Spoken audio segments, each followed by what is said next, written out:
Hi, this video will introduce you to everything you need to know to get started on your English 1101 class. Welcome to Writing and Rhetoric 1. And there's your first meme of the semester. You'll see a lot of these. And hey, that's me! I'm Dr. Elise Barker, but please feel free to call me Elise. And there's my family, Chris, Sam, and Naomi. I talk about them a lot, so you need faces to go with those names.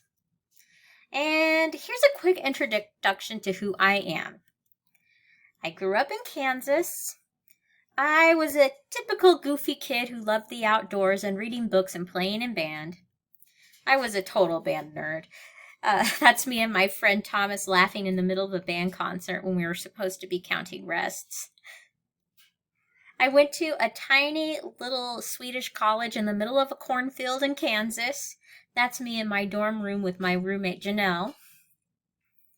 Then I went to Kansas State University to get my master's degree. I taught my first English class in 2004. Then I got married. Then I moved to Idaho. Then I had Sam. Then I got my PhD from ISU. Then I had Naomi. Then I got my preaching license in the Episcopal Church. And now I'm a confident person who will totally dress up like an elf or a hobbit in everyday life. So, what is English 1101?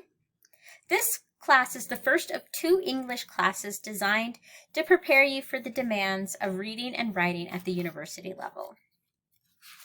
We will be writing a lot in this class because the only way to get better at writing is to write. Be prepared to turn in a paper every single week. In my class, we will be exploring our identities, writing about our childhood memories, our mentors, our communities, our mistakes, and our values. This is an online class, meaning that you have to take responsibility for your own learning. You will be in charge of pacing yourself within our weekly schedule using our learning management system, Moodle. You and Moodle will need to become close friends. There are many ways of accessing Moodle, but the easiest way for your first time is clicking the quick links on any ISU webpage. Then you can click the Moodle icon that pops up. Then there's another Moodle icon. Look for the one in orange. And then this is the page I suggest that you put a bookmark on. Here you log in with your ISU email. You don't include the @isu.edu part. And then the password that you use for your email. When you log in, you'll go to a dashboard. And then you can click on the link at the top of the page that says My Courses. On the My Courses dashboard, look for our class that has a picture of a cozy wooden desk and says English 1101. And there you have it. You're on our homepage. Take some time to explore Moodle this week. In fact, after you finish watching this video, I suggest you look for our course syllabus and read it. It is presented in the form of a Moodle book that you can navigate through chapter by chapter and which has a table of contents for easy review.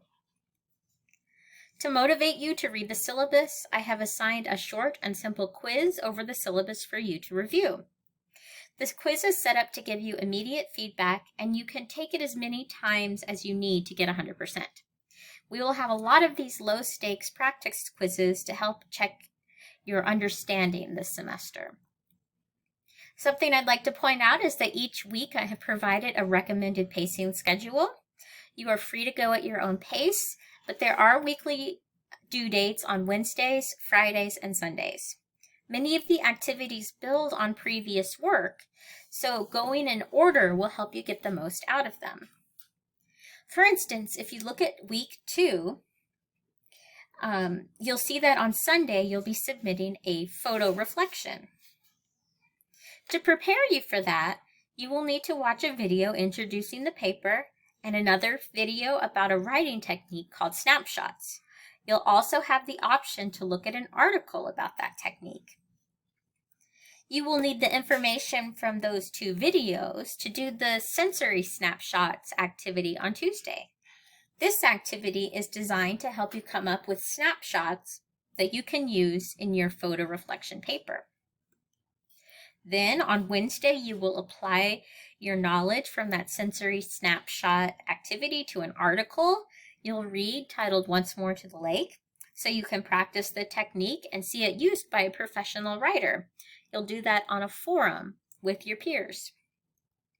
On Thursday, you'll look at the grading rubric that I used to grade your papers so that you can know what to expect in terms of feedback before you finish and submit your paper.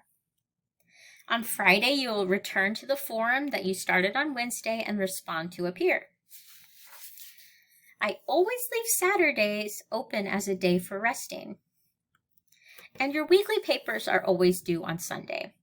If you'd rather take your Sabbath day of rest on Sunday, you can easily turn in the paper earlier on the weekend. Generally, each week you will have a forum or discussion board with due dates on Wednesday and Friday, with a couple of exceptions. Quizzes, invention activities, and responses are due on Fridays too. So, as I mentioned, weekly papers that are due on Sundays. Remember when I said that we write a lot? Yeah, I wasn't kidding. But these papers are short. I tend to be a very generous grader, and the writing prompts are fun, so take heart. It'll be fine. You will also take 2 of your 2-page papers and develop them into longer papers of 4 to 5 pages. Then you will write a final research paper of 6 to 8 pages on the topic of your identity or the way that you view yourself. This paper will be a cumulative effort in which you do a number of smaller assignments that build to the final product. And for your final exam, you will also write a reflective self-evaluation. Easy peasy lemon squeezy. Okay, let's take a minute to look at the point distribution in the class. Your quizzes, forums, and activities are worth between 1 and 3 points. Your short papers are 6 points. Your 2 revisions are 10 points. Your final paper is 30 points, and your final exam is 5 points. The little activities like quizzes and forums make up the bulk of your grade, so you have to keep up and show up every day. A word about late work. I tend to be fairly flexible with students struggling to make up assignments. Let's talk if you need some extra time to do an assignment. That said, students who stay on top of the schedule always do better. Once you start getting behind, it becomes like quicksand, and I don't want any of you to drown. Okay, the papers you will write in the weeks leading up to midterms will examine something about your life experiences. I think of the first half of the class as laying the foundation, discovering ideas, and practicing. These short papers will be an opportunity to practice specificity, development, and a number of editing skills.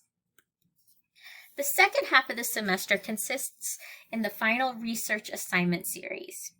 The focus at this point turns to research, incorporating sources, and how to enter a conversation with a unique perspective. Most students report that the first half of the semester is more intense and labor-intensive than the second half of the semester. So if you make it to midterms, you've made it through the mire. I won't belabor all of my course policies here, although I hope you read through them carefully on Moodle. But I will say my course policies boil down to 3 essential rules. Use your common sense, be a good human, care, or do your best. If you do that, then all shall be well. I promise. I have received respond training and am a willing and safe listener.